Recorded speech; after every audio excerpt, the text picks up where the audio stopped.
കേരളത്തിൽ നിന്നുള്ള ഉംറ തീർത്ഥാടകർക്ക് തിരിച്ചടിയായി വിമാന കമ്പനികൾ ടിക്കറ്റ് വില വർദ്ധിപ്പിക്കുന്നതായി പരാതി. മറ്റ് സംസ്ഥാനങ്ങളിൽ നിന്ന് പുറപ്പെടുന്നതിനേക്കാൾ 20,000-ഓളം രൂപ അധികം ഈടാക്കുന്നു എന്നാണ് പരാതി. ഇതോടെ ഉംറ തീർത്ഥാടനത്തിനുള്ള ആകെ ചെലവിൽ വലിയ വർധന വരും. ഇത് സാധാരണക്കാരായ ഉംറ തീർത്ഥാടകർക്ക് വലിയ പ്രതിസന്ധിയാകും.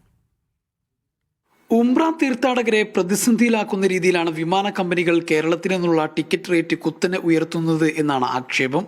ബാംഗ്ലൂരിൽ നിന്നോ മുംബൈയിൽ നിന്നോ അഹമ്മദാബാദിൽ നിന്നോ ഡൽഹിയിൽ നിന്നോ പോകുന്ന പാസഞ്ചേഴ്സിന് വരുന്നതിൻ്റെക്കാട്ടിലും 15,000 to 20,000 15,000-ൻ്റെ 20,000-ൻ്റെ അടുത്ത് അത്രയും കൂടുതലാണ് കേരളത്തിൽ നിന്നുള്ള പാക്കേജുകൾക്ക് അല്ലെങ്കിൽ ടിക്കറ്റുകൾക്ക് റേറ്റ് കൂടുതൽ. അത് സ്വാഭാവികമായിട്ട് ഉംറ തീർത്ഥാടകരെയാണ് ബാധിക്കുന്നത്. ടിക്കറ്റ് വില ക്രമാതീതമായി വർദ്ധിക്കുന്നതോടെ ഉംറ തീർത്ഥാടനവുമായി ബന്ധപ്പെട്ട ചിലവിലും വർധനവ് വരും.